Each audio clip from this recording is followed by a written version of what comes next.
Hi, this is my response for Midsummer Night's Dream. So for question one thing I know about Renaissance costumes is that most of the time they're very elaborate.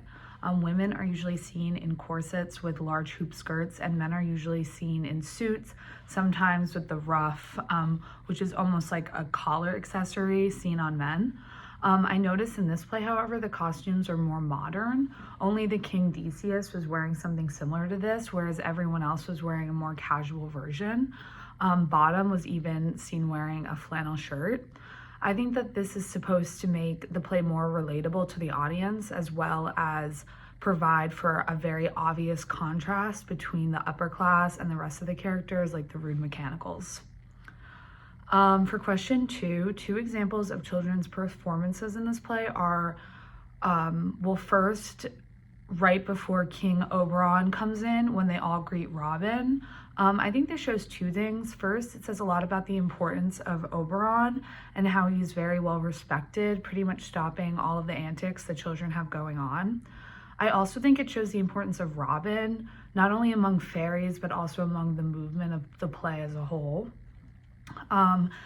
This dynamic is again shown when the children stop their pillow fight right after Oberon stomps his feet and scares them off.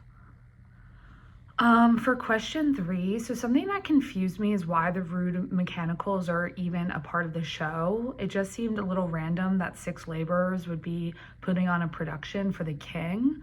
However, after doing some research, I learned that Shakespeare did this because he wanted the play to be relevant among all social classes, and thus making his productions more widely seen.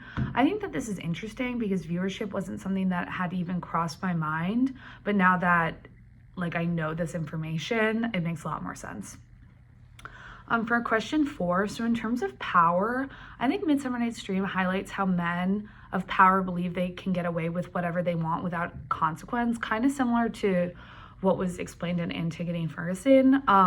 This is shown through King Oberon, as he wanted to raise a child to be a henchman, whereas his wife wanted to keep and raise the child.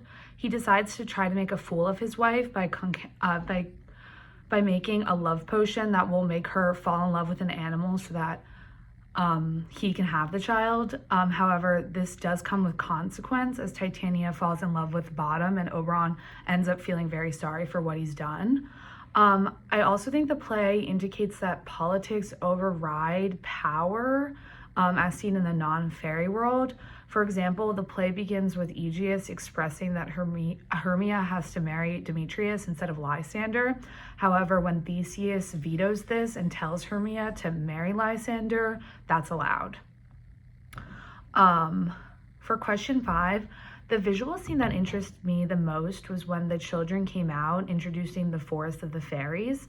I thought this was interesting because I know based on more traditional performances of this show, the choirs do not have a lot of movement and are mostly singing. And I found it really cool that the choir in this show, which were the children of the fairies, they were able to use their bodies and move around on stage. Okay, and then for 2 questions I have for you. So have you read this play? If so, is this similar to how you pictured it when reading it? If not, have you seen any other Shakespeare plays, and how do you compare this to ones you were familiar with? And then my last question is, did you like the ending compared with other plays we have read this year?